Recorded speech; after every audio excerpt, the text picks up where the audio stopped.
Hello दोस्तों, नमस्कार। आपका स्वागत है मेरे चैनल एनएम ट्यूटोरियल्स में और मैं हूं आपके साथ नयन माहेश्वरी। तो जैसा कि आप लोग जानते हैं कि हम लोग यहाँ पर रीड बैच हम लोगों ने शुरू किया हुआ है और हम लोग रीड बैच में तीसरा चैप्टर एक्सपोनेंट्स यानी कि घातांक पढ़ रहे थे। तो पिछले वीडियो में हम लोगों ने घातांक के पिछले वीडियो में हम लोगों ने जो है वैज्ञानिक अंकन की पद्धति देखकर वैसे तो इस चैप्टर को पूरा कर लिया था, लेकिन आज बारी है इस चैप्टर के PYQ यानी कि प्रीवियस ईयर क्वेश्चन, यानी कि पिछले साल जो रीड के पेपरों में जो सवाल आए हैं उन्हें सोल्व करने की, ये देखने की कि किस तरह के सवाल जो है पेपर में पूछे गए हैं। तो कुछ 3 से 4 सवाल आज मेरे पास हैं पिछले साल के रीड के पेपर्स के, जो मैं आज आपको बताने वाला हूँ और फिर अगले वीडियो से हम अगला चैप्टर जो है शुरू कर देंगे। तो चलिए बिना समय बर्बाद किए मैं यहाँ पर बुक में पहला सवाल निकाल लेता हूँ और शुरू करते हैं हमारी आज की क्लास।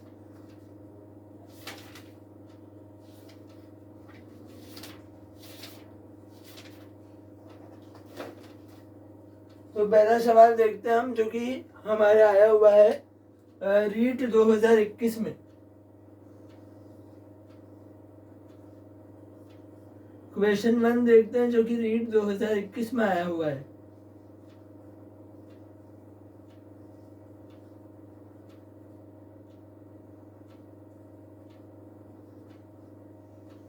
क्वेश्चन 1 हमारे पास क्या है, 30 की पावर -5, 30 की पावर -5 इंटू 5 की पावर 12 बटा 625 इंटू 6 की पावर -5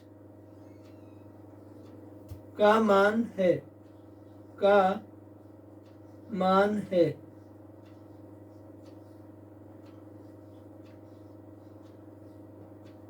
उसने हमें पूछा है कि हमें इसको सॉल्व करके इसका मान बताना है। 4 ऑप्शन देखो उसने क्या क्या दिए हुए हैं। 4 ऑप्शन दे रखे उसने हमें 25, 5, बी है 5, सी है 125 और डी है 625। तो ये है हमारा पहला सवाल जो कि रीट 2021 में आया हुआ है। ठीक है, उसने हमें क्या पूछा है, उसने हमें ये इक्वेशन दी है यहाँ पर 30 की घात -5 इंटू 5 की घात 12 बटे 625 इंटू 6 की घात -5।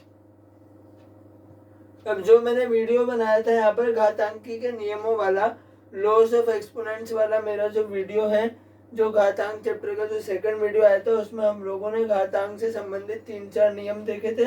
पहले मैं वो नियम जो है साइड में लिख देता हूँ। जो मैंने आपको उस वीडियो में एक्सप्लेन करे थे वो क्या थे। एक तो था a की पावर m इंटू a की पावर n बराबर a की पावर m प्लस n। ठीक है, एक था a की पावर m बटा a की पावर n बराबर a की पावर m माइनस n, और एक था a की पावर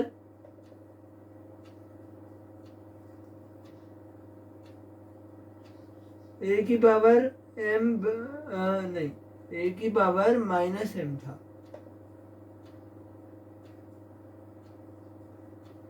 a की पावर -m बराबर 1 बटा a की पावर m। तो ये 3 नियम जो थे मैंने आप लोगों को जो हमारा घातांकी का नियम वाला जो वीडियो था उसमें मैंने आपको ये 3 नियम बताए थे। पहला क्या था, a की पावर m इंटू a की पावर n बराबर a की पावर m प्लस n। जब दो हमारे पास घातांक हो, जब दो हमारे पास एक्सपोनेंट नंबर्स हो, दो घातांक संख्याएं हो जिनका आधार, जिनका बेस क्या हो, सेम हो, समान हो, तो उसमें और पावर, उस पर जो घात लगी है वो अलग अलग हो। आधार तो समान हो और घात उस पर अलग अलग हो, तो क्या हो जाएगा, जब आधार समान और घातें अलग अलग हो तो जो घातें होती है वो जुड़ जाती है और आधार वही रहता है। यहाँ पे हमारे पास आधार समान है, यहाँ भी ए है, यहाँ भी ए है, तो यहाँ पे आधार हमारे पास वही ए ही रहेगा और घातें जुड़ जाएंगी क्योंकि ये गुणा हो रहे हैं। और जब दो घातांकों, दो एक्सपोनेंटो जो डिवाइड हो रहे हो, जिनका आधार समान हो और घातें अलग अलग हो, और अगर वो डिवाइड हो रहे हो तो घातें माइनस हो जाती हैं। और तीसरा मैंने बताया था कि अगर कोई घातांक के कोई एक्सपोनेंट नंबर है जिसमें हमारे पास आधार के ऊपर जो घात है, बेस के ऊपर जो पावर है वो नेगेटिव है, ऋणात्मक है, तो इस ऋणात्मक घात को धनात्मक करने के लिए हम क्या करते हैं, उसे 1/a की पावर है, इस तरह से उसे लिखते हैं। तो ये तीन जो हमारी प्रॉपर्टीज थी, तीन हमारे नियम थे, वो हमने घातांक को नियमों वाले वीडियो में बहुत ही डिटेल में ठीक से डिस्कस किए थे। तो इन्हीं तीन फॉर्मूलों को यूज करके मैं यहाँ पर इस समीकरण को, ये जो हमें क्वेश्चन में समीकरण दी हुई है, इसे मैं सॉल्व करूंगा। तो देखते हैं इसका आंसर कि ये कैसे होगी।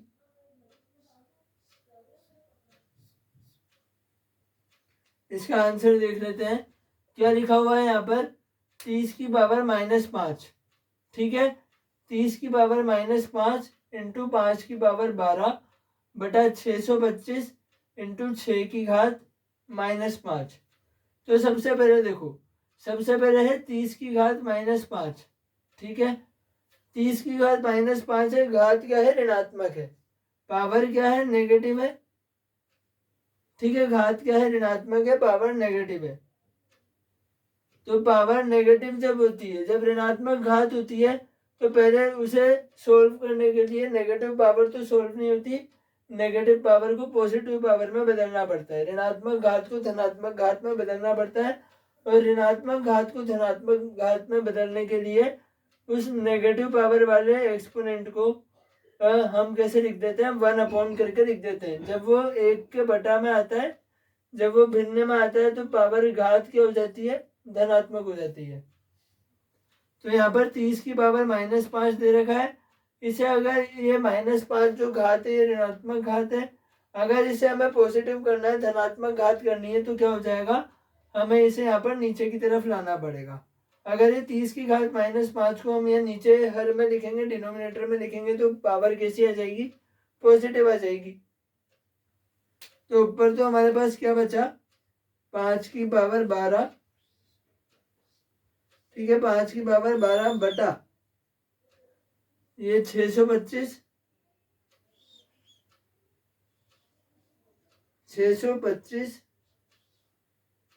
इंटू,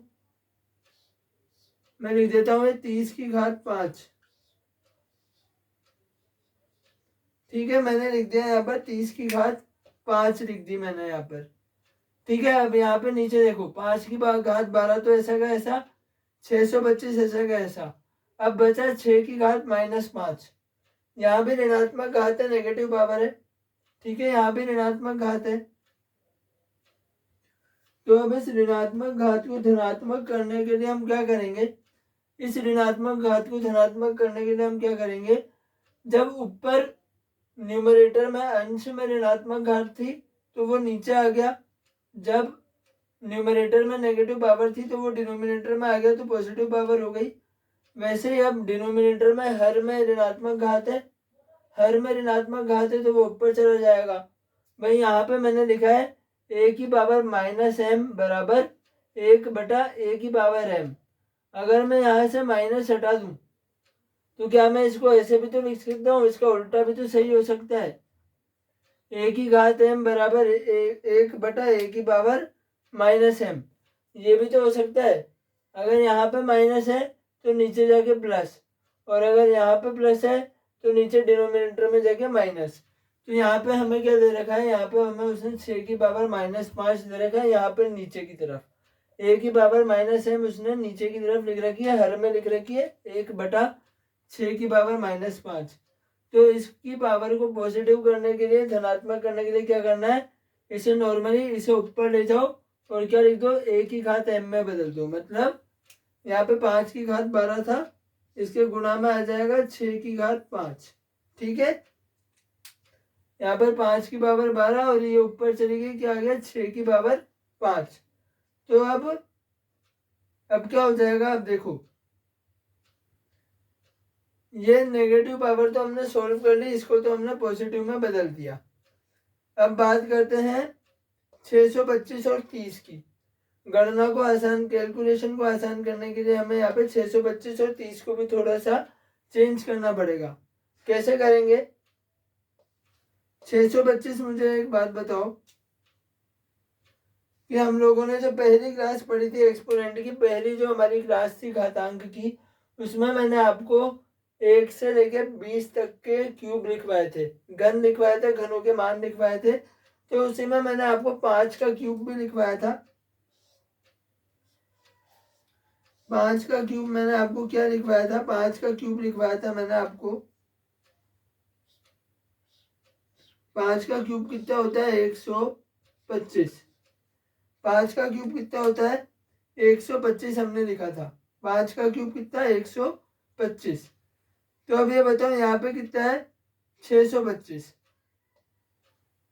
अब अगर मैं इस 5 के क्यूब को एक बार देखना, अगर मैं यहाँ पे 5 के क्यूब को,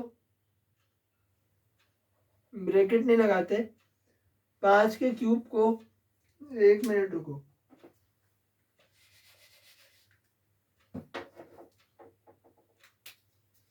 अगर मैं जो है 5 के क्यूब को यहाँ पर एक और बार 5 से गुणा कर देता हूँ, ठीक है। अगर मैं 5 के क्यूब को एक और बार 5 से गुणा कर देता हूँ तो आंसर क्या आ जाएगा। 5 के क्यूब को मैं 5 से एक और बार गुणा कर दूंगा, मतलब मैं 125 को 5 से फिर से गुणा कर दूं तो क्या आ जाता है मेरा 625 आ जाता है, ठीक है। 5 का क्यूब कितना बढ़ाया था मैंने आपको 125। 125 को मैं 5 से गुणा करूं कितना आता है 625। मतलब 5 के क्यूब को मैं 5 की पावर 1 से, 5 के क्यूब को मैं 5 की पावर 1 से गुणा कर रहा हूँ, ठीक है। तो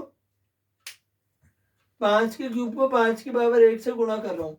अब यहाँ पे प्रॉपर्टी देखो, a की पावर m इंटू ए की पावर n, यहाँ भी वही बन रहा है 5 का क्यूब इंटू 5 की पावर 1। आधार समान है, दोनों साइड 5 5 है और गुणा में है, मतलब घातें क्या होंगी, पावर क्या होंगी, जुड़ जाएंगी।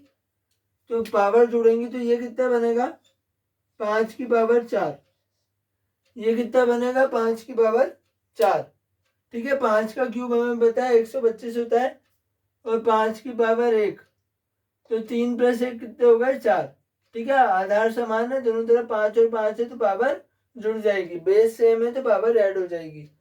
तो 5 क्यूब इंटू 5, 5 की पावर 4 और 5 की पावर 4 कितनी आ रही है हमारे पास, 5 की पावर 4 कितनी आ रही है हमारे पास 625 आ रही है। तो मतलब मैं यहाँ पर इस सवाल में क्या लिख सकता हूँ, मैं क्या लिखूंगा 5 की पावर 12 इंटू 6 की पावर 5 बटा ये 625 को मैं क्या लिख दूंगा 5 की पावर 4, ठीक है। ये 625 को मैंने क्या लिख दिया 5 की पावर 4। और ठीक से लिख देते हैं इसको एक बार, बहुत लाइट आ रहा है।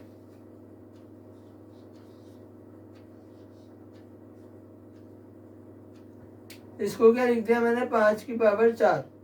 अब 625 को तो हमने सोल्व कर लिया 5 की पावर 4 में। अब मुझे बताओ यहाँ पे नंबर देखो, ये 5 की घात है, ये 6 की घात है, ये 5 की घात है और एक ये हमारे पास है 30, ठीक है। सारी संख्याएं, सारे नंबर जो है 5 और 6, 5 और 6 चल रहा है। तो ये जो 30 है, क्या इस 30 को भी हम 5 और 6 के मल्टीपल में तोड़ सकते हैं क्या इस 30 की जगह पे भी हम 5 और 6 लगा सकते हैं क्या? इस 30 को भी 5 और 6 में हम लोग लिख सकते हैं क्या? तो कैसे लिखेंगे? 30 को हम क्या लिखते हैं, 30 को हम क्या लिखते हैं 6 इंटू 5 लिखते हैं।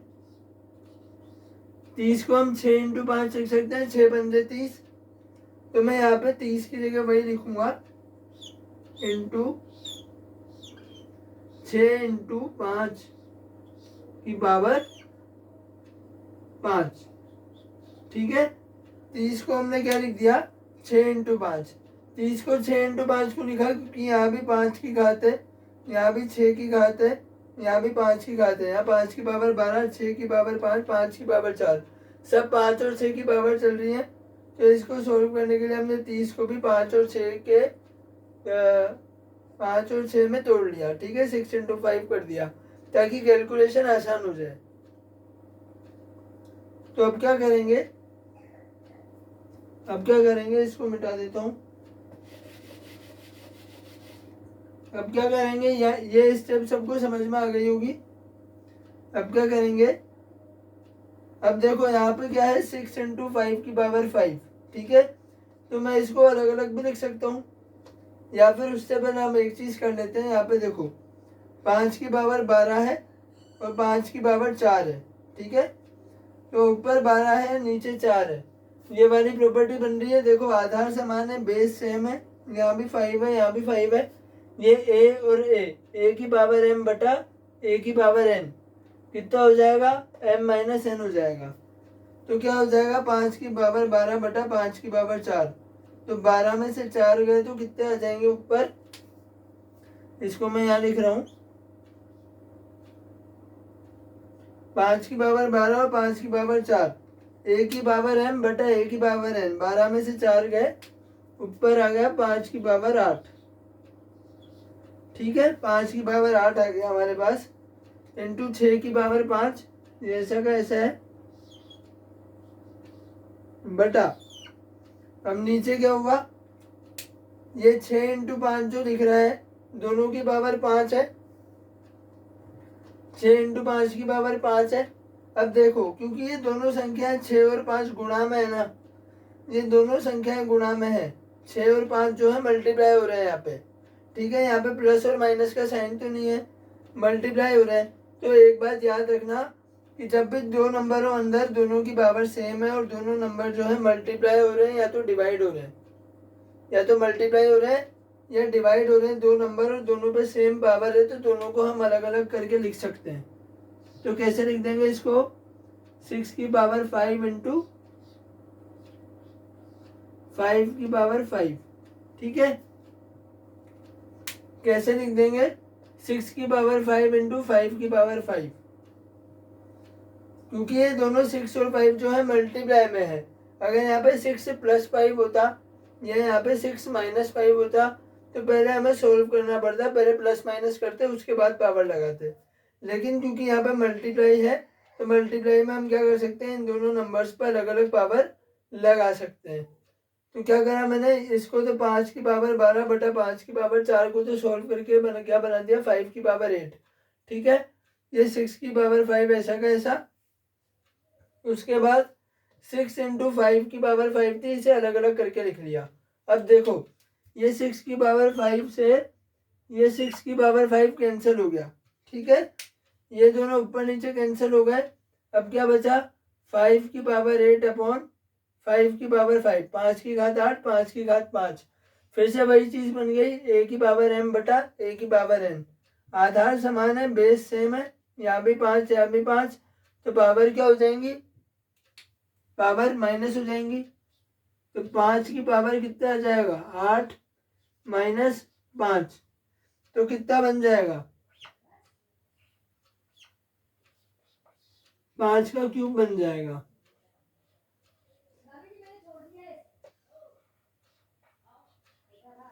कितना बन जाएगा ये, 5 की पावर 3 बन जाएगा। 8 माइनस 5 कितना बन जाएगा, 5 की पावर 3, क्या हो जाएगा,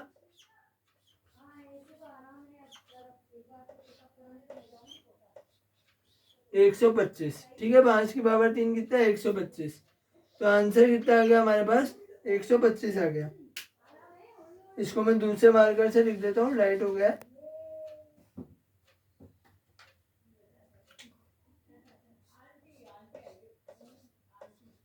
125 आ गया। ठीक है, एक बार फिर से समझ लेते हैं क्या हुआ। हमारे पास है 30 की पावर -5 इंटू 5 की पावर 12 बटा 625 इंटू 6 की पावर -5। हमने क्या किया, ये 30 की घात -5 थी, नेगेटिव पावर थी, इसे नीचे लिया है तो पॉजिटिव पावर हो गई, 30 की पावर 5 हो गई। ये 6 की पावर -5 नेगेटिव पावर थी 6 की पावर -5 नेगेटिव पावर थी, इसे ऊपर लिया है, 6 की पावर 5 हो गई, 625 था। तो हमारे पास हमें पता है 5 का क्यूब कितना होता है। मैंने आपको इस पर पूरा वीडियो भी बनाया हुआ है, आप देख सकते हैं चैनल पे। जो मेरा एक्सपोनेंट्स का फर्स्ट वाला जो वीडियो था घातांक का, उसमें मैंने बता रखी है सारी स्क्वायर और क्यूब की वैल्यूज। तो 5 का क्यूब उसमें मैंने लिखा था 125। 125 को हम एक और बार 5 से मल्टीप्लाई करेंगे तो कितना आ जाएगा 625, यानी कि 5 की पावर 4 कितना होता है 625। ठीक है, 5 की पावर 4 हो गया 625। और अब यहाँ पर क्या था, यहाँ पर 30 था। अब यहाँ पे देखो ये भी हमारे पास 5 की घात, ये 6 की घात, ये 5 की घात। तो 30 को भी हमने कैलकुलेशन आसान करने के लिए 30 को हमने किस में ब्रेक कर लिया, 6 इंटू 5 में ब्रेक कर लिया। ठीक है, 6 इंटू 5 में ब्रेक कर लिया। अब यहाँ पे 5 की पावर 12, 5 की पावर 4, बेस सेम है, आधार समान है, डिवाइड हो रहे हैं तो पावर माइनस हो जाएगी। तो 12 - 4 कितना हो गया, 5 की पावर 8 आ गया। ठीक है, ये 6 और 5 मल्टीप्लाई में है तो इसे अलग अलग पावर करके लिख दिया, 6 की पावर 5 इंटू 5 की पावर 5। इसको कट किया, ये 6 की पावर 5 से 6 की पावर 5 कैंसिल हो गया, और 5 की पावर 8 बटा 5 की पावर 5 बचा। इसमें भी वही ए की पावर एम बटा ए की पावर एन का फॉर्मूला लग जाएगा। ठीक है, तो क्या हो जाएगा, ए की पावर एम माइनस एन, 5 की पावर 8 -5, तो 5 का क्यूब कितना आ गया 125। तो इस पूरे को सोल्व करने पर आंसर क्या है हमारे पास 125। ठीक है, आई होप आपको ये क्वेश्चन अच्छे से समझ में आ गया होगा, बहुत इजी सा सवाल है। अब हम बढ़ते हैं आगे, हमारे सेकंड क्वेश्चन की तरफ।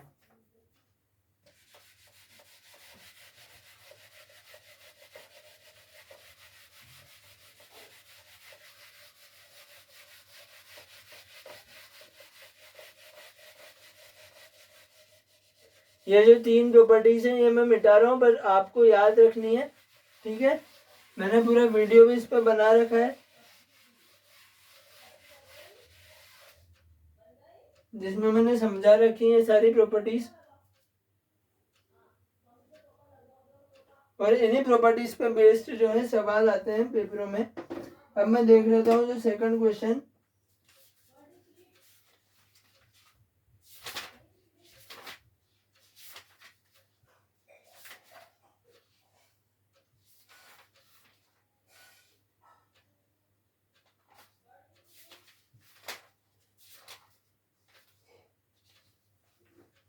ठीक है, सेकंड क्वेश्चन देखते हैं अब रीट 2017 का।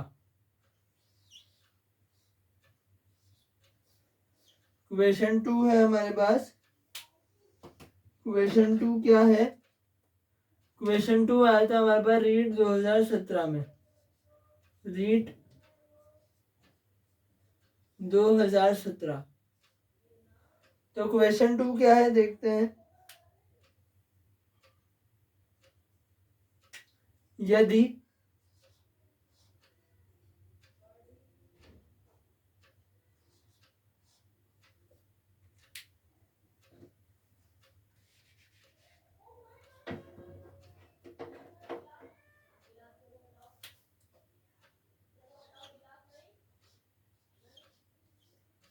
यदि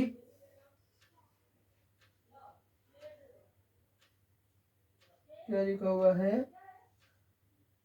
हाँ ठीक है, 4 की पावर 97 माइनस 4 की पावर 96 प्लस 4 की पावर 95 इक्वल टू के इंटू 4 की पावर 95। ठीक है, ये हमें दे रखा है क्वेश्चन में। हो तो k का क्या मान है, हो तो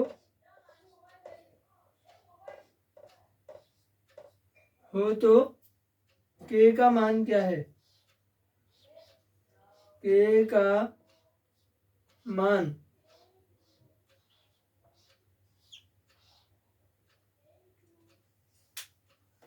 हो तो k का मान क्या है।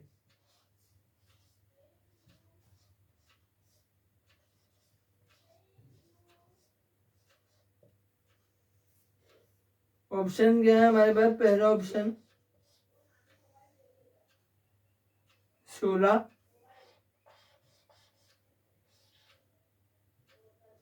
दूसरा ऑप्शन 64,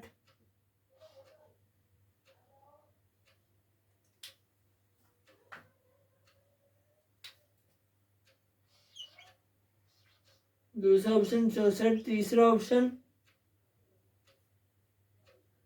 तीसरा ऑप्शन क्या है 13 और चौथा ऑप्शन है 4।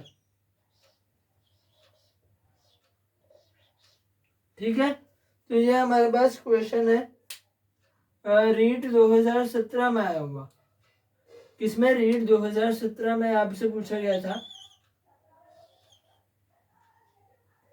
क्या सवाल है कि यदि 4 की पावर 97, 4 की पावर 97 माइनस 4 की पावर 97 माइनस 4 की पावर 96 प्लस 4 की पावर 95 इक्वल टू के, ये डॉट का मतलब है इंटू गुणा, के इंटू 4 की पावर 95 हो तो के का मान क्या है।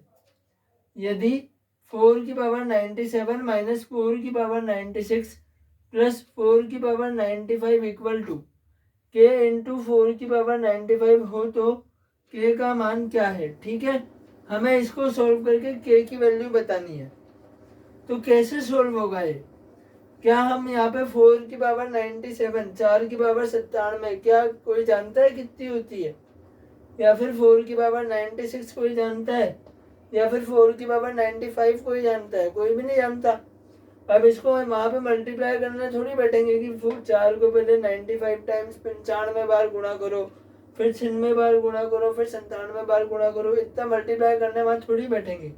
तो देखो आप ध्यान से, यहाँ पे क्या दे रखा है राइट साइड में, के इंटू 4 की पावर 95। ठीक है, यहाँ पे हमारे पास 3 घाते हैं, 97, 96, 95 और यहाँ पे है ए की पावर 4 की पावर 95 जो कि बाहर निकली हुई है, और इसके मल्टीप्लाई में कुछ आएगा जो हमारा के का मान होगा। ठीक है, तो अगर हम इन दोनों को कंपेयर करें, ये दोनों साइड इक्वल है, ये लेफ्ट साइड और राइट साइड इक्वल है, दोनों को कंपेयर करें तो दोनों बराबर हैं। तो यहाँ भी अगर हम लेफ्ट साइड में भी यही चीज़ बना देते हैं, लेफ्ट साइड में हम यही चीज़ बना देते हैं, तो हमारे पास के की वैल्यू आ जाएगी। लेफ्ट साइड को सोल्व करके इसी फॉर्म में ले आओ, इसी रूप में ले आओ। इस रूप में कैसे रहेंगे, 4 की पावर 95 बाहर है। ठीक है, तो इन तीनों में से भी हमें 4 की पावर 95 इधर भी है ना, तो इन तीनों में हमें 4 की पावर 95 को बाहर कॉमन निकालना पड़ेगा। ठीक है, अच्छा, अब रीट में कई सारे जो स्टूडेंट्स होते हैं वो ऐसे होते हैं जिन्होंने 11th-12th में बायोलॉजी ली होती है, और रीट में भी वो लोग बायो से उतरते हैं, पर रीट देने के लिए उन लोगों को मैथ्स भी पढ़नी पड़ती है। तो बहुत से लोग जो बायो स्ट्रीम के हैं और मैथ्स अब पढ़ रहे हैं 10th के बाद, उनके लिए मैं एक बहुत बेसिक सी चीज़ यहाँ पे समझा देता हूँ, एक्सप्लेन कर देता हूँ, जिससे वो समझ जाएंगे कि मैं यहाँ पे कॉमन लेके किस तरह से वो स्टेप लिख रहा हूँ। देखो यहाँ पर है 4 की पावर 97, 4 की पावर 96, 4 की पावर 95। ठीक है, और यहाँ पे 4 की पावर 95 जो है बाहर निकला हुआ है, तो क्या होगा, 4 की पावर 95 को हम इसमें से कॉमन लेंगे। तो कैसे लेंगे कॉमन, मुझे एक बात बताओ, अगर मैं 4 की पावर 95 को, ठीक है, अगर मैं 4 की पावर 95 को मल्टीप्लाई करता हूँ 4 से, अगर मैं 4 की पावर 95 को मल्टीप्लाई करता हूँ 4 से, इस 4 का मतलब क्या हो गया, यहाँ पे 4 की पावर है 1, ठीक है, यहाँ पे 4 की घात 1। अगर मैं 4 की पावर 95 को 4 की पावर 1 से मल्टीप्लाई करता हूँ तो मेरे पास आंसर क्या आ जाता है? देखो, आधार समान है, बेस सेम है और मल्टीप्लाई हो रहा है तो पावर जुड़ जाएगी। हम लोगों ने प्रॉपर्टी देखी थी अभी अभी। तो क्या हो जाएगा? 4 की पावर 95 प्लस 1 मल्टीप्लाई हो रहा है और बेस सेम है तो पावर जुड़ गई। कितना बन गया? 4 की पावर 96। ठीक है, उसी तरह अगर मैं 4 की पावर 95 को 4 स्क्वायर से मल्टीप्लाई कर दूं तो क्या हो जाएगा? 95 प्लस 2 क्या बन जाएगी? 95 प्लस 2 क्या बन जाएगी मेरे पास? 4 की पावर 97।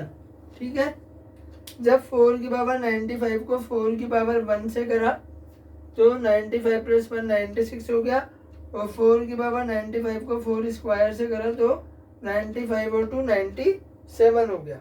ठीक है, बहुत इजी सी चीज़ थी, आप समझ गए होंगे। ये उनके लिए था जो मतलब बायो स्ट्रीम से है ना, जो 10th के बाद मैथ सभी पढ़ रहे हैं, क्योंकि 11-12 में बायो रहती है।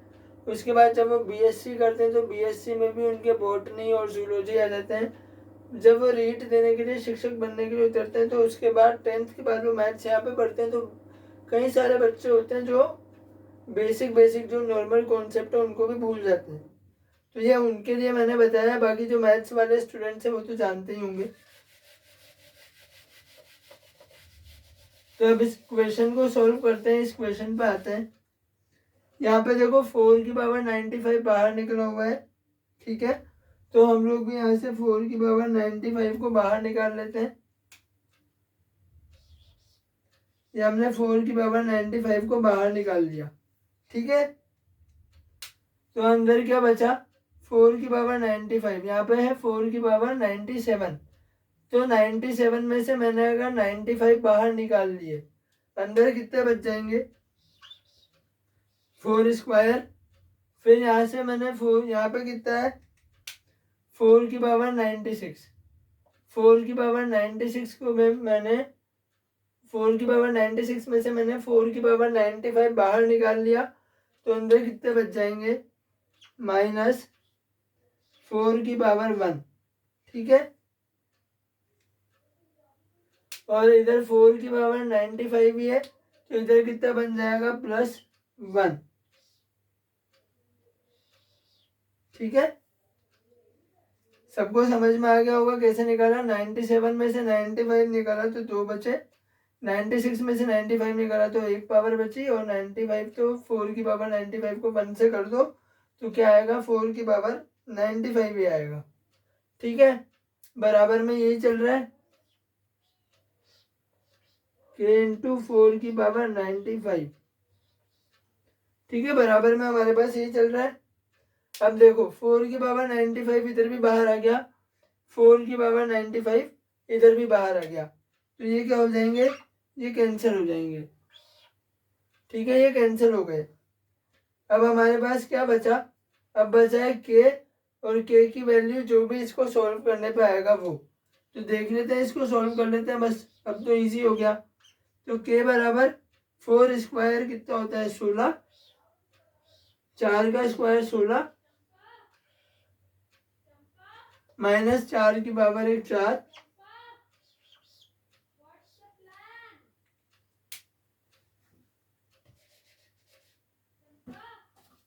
यहाँ पर 16 और -4 की पावर 1 4 हो गया, +1 कितना हो जाएगा?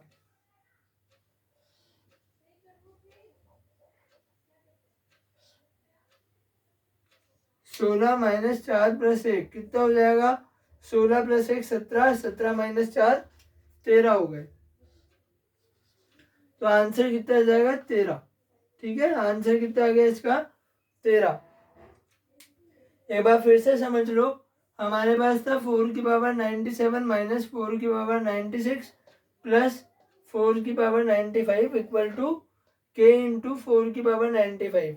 इधर 4 की पावर 95 बाहर निकला हुआ था, तो इधर भी हमने क्या करा? 4 की पावर 95 को कॉमन लेके बाहर निकाल लिया।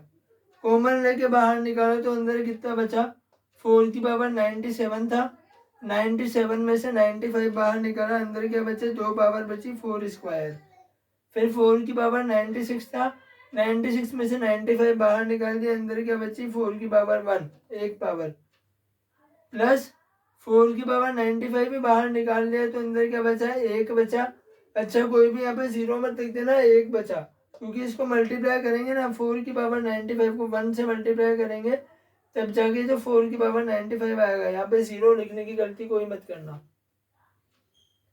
इक्वल टू के इंटू 4 की पावर 95, ठीक है। तो 4 की पावर 95 से 4 की पावर 95 कैंसिल हो गया, तो के की वैल्यू क्या आ गई, इसको सोल्व कर लो तो 4 का स्क्वायर 16 माइनस 4 की पावर 1 4 प्लस 1 बराबर 16 और 1 17 माइनस 4 13 हो गए, ठीक है। तो 2017 में भी ये बहुत इजी सा क्वेश्चन आया था एक्सपोनेंट का। अब हम देख लेते हैं तीसरा सवाल।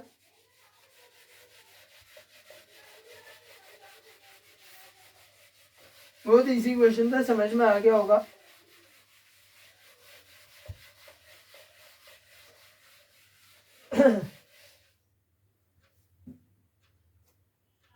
अब मैं तीसरा क्वेश्चन में आप लोगों को बता देता हूँ क्या है।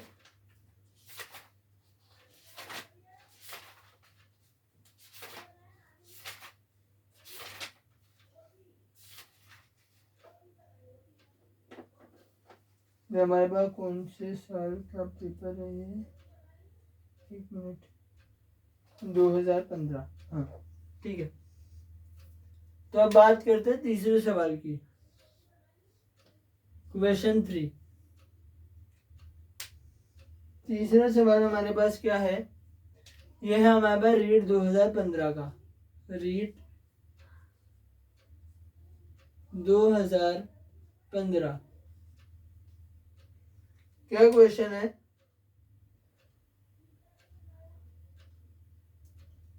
यदि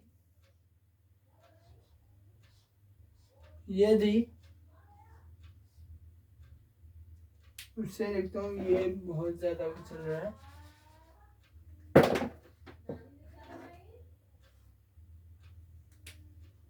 यदि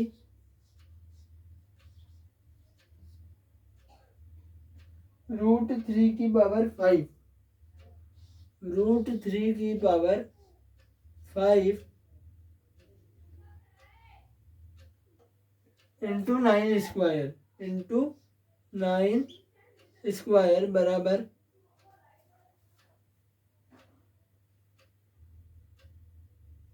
3 की पावर n,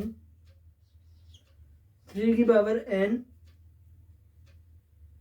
इंटू 3√3, हाँ ठीक है, इंटू 3√3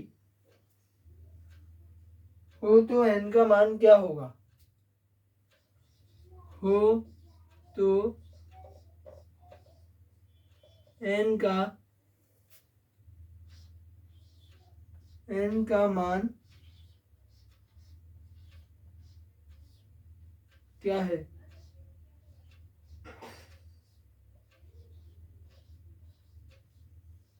n का मान क्या है।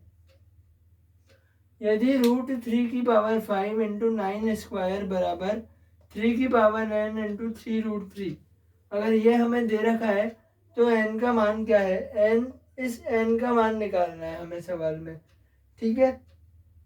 इसके भी 4 ऑप्शन है, पहला है 3, दूसरा है 2,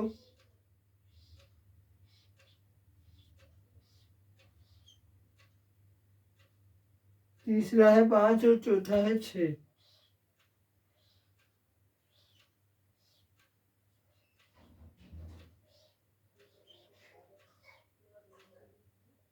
चौथा क्या है, 6,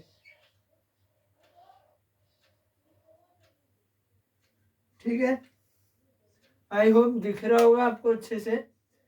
हमारे पास क्वेश्चन है, यदि √3 की power 5 into 9 square equal to 3 की पावर n इंटू 3√3 हो तो n का मान क्या है, n का मान क्या है। तो क्या हो जाएगा, यहाँ पर हमें यहाँ पर n का मान निकालना है। और यहाँ पे देखो 3 की पावर n इंटू 3√3। तो सबसे पहले एक तो बहुत आसान सी चीज, जिनको पता है वो तो अच्छी बात है, जिनको नहीं पता उनके लिए मैं बता देता हूँ। हमारे पास यहाँ पर क्या है, √3 है, ठीक है। यहाँ पे क्या है, √3। और सभी जानते हैं कि √3 मतलब 3 का वर्गमूल, ठीक है। √3 मतलब 3 का वर्गमूल। एक्सपोनेंट के बाद, घातांक के बाद हम जो चैप्टर चालू करेंगे वो होगा वर्ग और वर्गमूल का, ठीक है। तो वो होगा वर्ग और वर्गमूल का। तो उसमें हम लोग ये देखने वाले हैं कि वर्गमूल क्या होता है, स्क्वायर रूट क्या होता है, और इसे कैसे वो करते हैं। बाकी अभी के लिए आप लोग ये समझ लो, √3 का क्या है, √3 क्या है, 3 का स्क्वायर रूट। मतलब मैं साइड में लिख देता हूँ, √3 का मतलब है 3 की पावर हाफ, ठीक है। √3 का मतलब है 3 की पावर हाफ। और इसी √3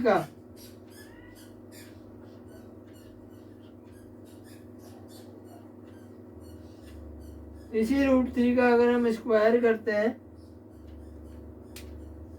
इसी √3 का अगर हम स्क्वायर करते हैं तो हमें क्या मिलेगा, हमें मिल जाएगा 3, ठीक है। इसी √3 का जब हम स्क्वायर करेंगे, वर्ग करेंगे, तो हमें मिल जाएगा 3, ठीक है। मैंने ये क्वेश्चन ही अभी इसलिए लिया क्योंकि क्या है, फिर 2 ही सवाल मिले थे मुझे उसके लिए, घातांक वाले। बाकी ये सवाल वैसे तो वर्गमूल का, स्क्वायर और स्क्वायर रूट का है, लेकिन क्योंकि इसमें भी घातांक वाला सिस्टम है तो हम इसको यही समझ लेते हैं। बाकी फिर स्क्वायर और स्क्वायर रूट में मैं और सवाल देख लूँगा। तो फिलहाल यहाँ पे देखो, √3 जो है वो 3 की पावर हाफ है, हाफ होता है, ठीक है। और √3 का स्क्वायर कितना होता है, 3। और 3 का स्क्वायर कितना होता है, 9। 3 का स्क्वायर कितना होता है, 9। वैसे 3 चीज़ें हमें इस क्वेश्चन में अगर याद है तो हम इस क्वेश्चन को आसानी से सॉल्व कर सकते हैं, ठीक है। तो अब देखो कैसे करेंगे हम इसे। मैं इसको थोड़ा सा अब सिंप्लीफाई करके लिख देता हूँ। यहाँ पे 9 है, इस सबको √3, ये देखो यहाँ पे √3 है, यहाँ पे 3 है, यहाँ पे 3 है, यहाँ पे √3 है, सब 3 में आ रहा है। यहाँ पे ये 9 बन रहा है, ये 9 बन रहा है। तो इस 9 को भी हम लोग 3 की पावर में ले जाते हैं। 9 को क्या लिख देंगे, 3 का स्क्वायर, ठीक है। 9 को क्या लिख देंगे, 3 का स्क्वायर।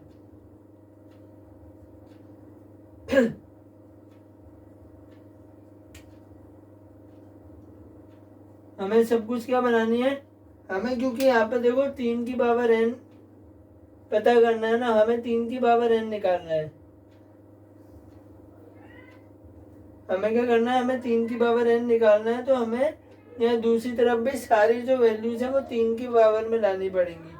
तो पहले तो हम क्या करते हैं, अभी के लिए इस √3 की पावर 5 को, इस √3 की पावर 5 को तो हम ऐसे का ऐसा लिख लेते हैं।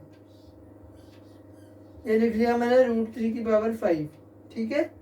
इंटू ये 9 है, इंटू 9 को मैं क्या लिख दूंगा, इंटू 3 स्क्वायर का होल स्क्वायर, ठीक है। 9 को मैंने 3 स्क्वायर लिख दिया यहाँ से, इक्वल टू 3 की पावर n इंटू, इधर भी क्या लिख देंगे। अब इधर देखो, इधर क्या है, 3√3, इधर क्या है 3√3। और 3 को मैं क्या लिख सकता हूँ, √3 का स्क्वायर, ठीक है। 3 को मैं क्या लिख सकता हूँ, √3 का स्क्वायर।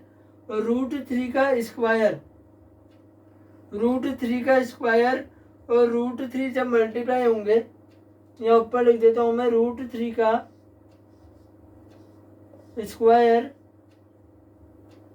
इंटू रूट थ्री, उससे लिखते हैं। इंक का बहुत जल्दी सूख रही है मार्कर्स की बात यह है, इंक रोज डाल रहा हूँ पर बहुत जल्दी सूख रही है। रूट थ्री का स्क्वायर इंटू रूट थ्री कितना हो जाएगा यहाँ पर देखो, रूट थ्री की पावर वन। ठीक है, समझने के लिए यहाँ पे बेस सेम है, यहाँ पे आधार समान है, घाते क्या होंगी, जुड़ जाएंगी क्योंकि मल्टीप्लाई में है, तो 2 और 1 जुड़ के कितना हो जाएगा, ये रूट थ्री का क्यूब हो जाएगा।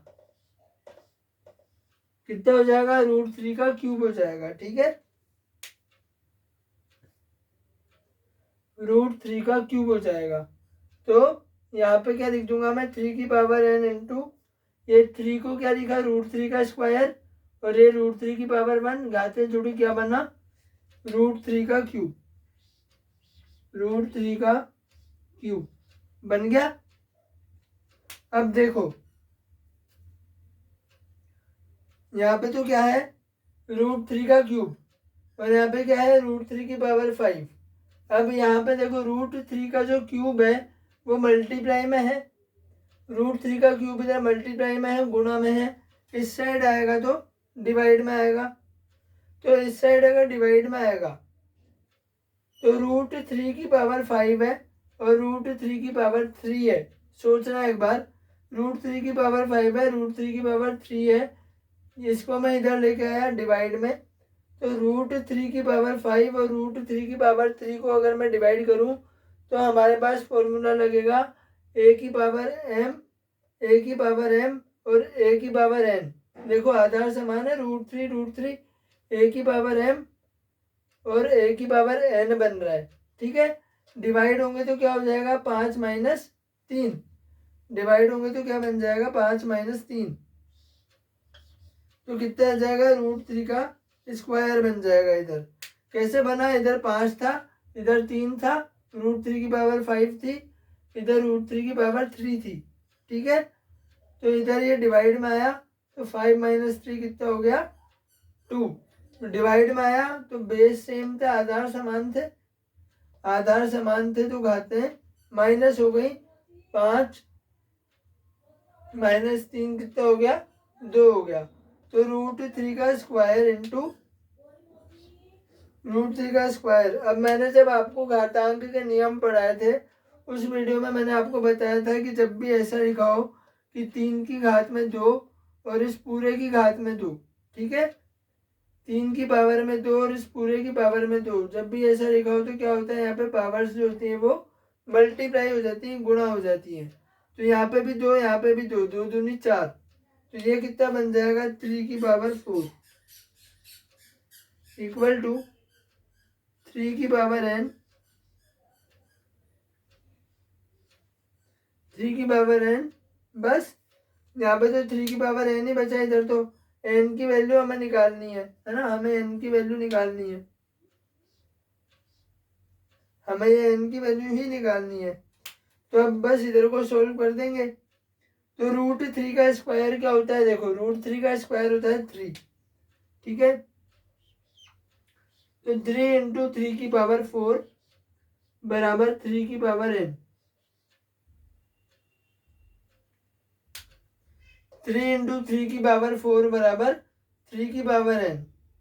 ठीक है, अब इसे मिटा देता हूं मैं, यहाँ से इसे मिटा देता हूं, क्या हो गया, 3 इंटू थ्री, रूट थ्री का स्क्वायर 3 आ गया, 3 इंटू 3 की पावर 4 बराबर 3 की पावर n। अब यहाँ पे भी बेस सेम है, इसको मैं 3 की पावर 1 मान लूँ, ठीक है, इसको मैं 3 की पावर 1 मान लूँ,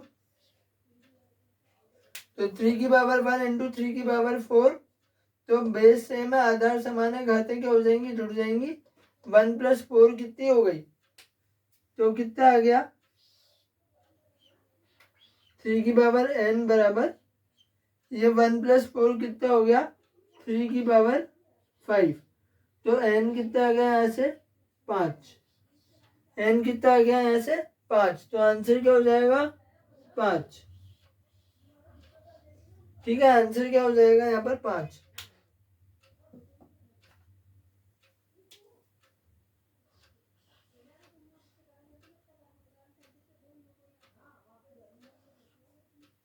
ठीक है, आंसर क्या हो जाएगा यहाँ पे 5।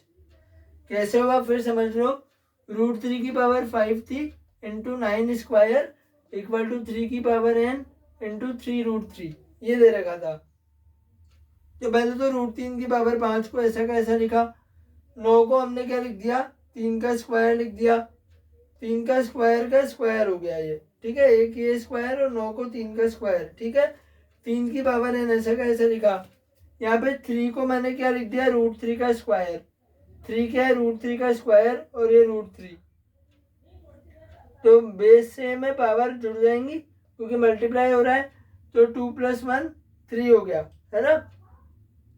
√3 का स्क्वायर इंटू √3 की पावर 1, 2 + 1 3 हो गया। तो क्या बन गया, √3 का क्यूब। अब यहाँ पे √3 की पावर 5 थी, यहाँ पे √3 का क्यूब था, ये इधर मल्टीप्लाई में है, ये इधर से डिवाइड में आ गया ये इधर मल्टीप्लाई में है, इधर है तो डिवाइड में आया। जब √3 के क्यूब को √3 की पावर 5 से डिवाइड करा तो क्या बचा, √3 का स्क्वायर बचा इंटू यहाँ पे 2 और 2 मल्टीप्लाई हो गए, 2 दूनी 4 इंटू 3 की पावर 4, ठीक है, इक्वल टू 3 की पावर n, ये हो गया। अब √3 का स्क्वायर कितना हो गया, 3 इंटू 3 की पावर 4 बराबर 3 की पावर n, तो 3 की पावर 1 इंटू 3 की पावर 4 कितना आ गया, 3 की पावर 5। तो यहाँ से n कितना आ गया, तुलना करने पर n बराबर 5। तो ये थे हमारे कुछ प्रीवियस ईयर क्वेश्चन, पिछले सालों के कुछ सवाल रीड जो कि आपके रीड के पेपर में पूछे गए हैं। आई होप आपको समझ में आए होंगे। आप भी ऐसे सवालों की प्रैक्टिस करते रहिए। अगर कोई सवाल नहीं आता तो कमेंट सेक्शन में बताइए, उसको मैं आपको या तो एज ए वीडियो या फिर आपको पर्सनली कमेंट सेक्शन में रिप्लाई देके आपका वो डाउट भी मैं सॉल्व करूँगा। तो फिलहाल हमारा जो एक्सपोनेंट यानी कि जो घातांक वाला चैप्टर है वो यहीं पर ख़त्म होता है। अब क्योंकि हम लोगों ने एक्सपोनेंट पढ़ा है तो इसी के साथ साथ हम लोग क्या ले लेंगे, एक्सपोनेंट के साथ ही अब हम अगली जो यूनिट लेंगे वो होगी स्क्वायर रूट की, स्क्वायर वाली, मतलब वर्ग और वर्गमूल, स्क्वायर एंड स्क्वायर रूट वाली यूनिट, जो कि अगले वीडियो से हम शुरू करेंगे। क्योंकि अगर आपको घातांक और एक्सपोनेंट समझ में आ गया है तो वो तो बहुत आसान है, बहुत आराम से हम उसे समझ सकते हैं। तो फिलहाल आपको ये सवाल भी समझ में आ गए होंगे, बहुत इजी क्वेश्चन आते हैं, रीट निकालना कोई मुश्किल बात नहीं है। बस मैं इतना डिटेल में इसलिए बता रहा था कि कुछ बायोलॉजी स्ट्रीम के भी बच्चे रीड देते हैं, तो उनके लिए भी जो मैथ्स का कॉन्सेप्ट वो भी आसानी से समझ जाए, इसलिए मैं इतना इजीली इसे बताता हूँ, इतना डिटेल में बताता हूँ। ये तो मैं नॉर्मली फटाफट, जो मैथ्स के स्टूडेंट है उन्हें तो पता ही है, ये छोटी मोटी बातें तो उन्हें पता ही होंगी। तो फिलहाल आज के वीडियो में हम इतने ही सवाल थे अभी रीड के मेरे पास, अगर और आएंगे तो एक और वीडियो में बना दूंगा। तो आज के वीडियो में हम लोग इतना ही रखते हैं अभी के लिए। तो अब मिलते हैं अगले वीडियो में, तब तक के लिए नमस्कार।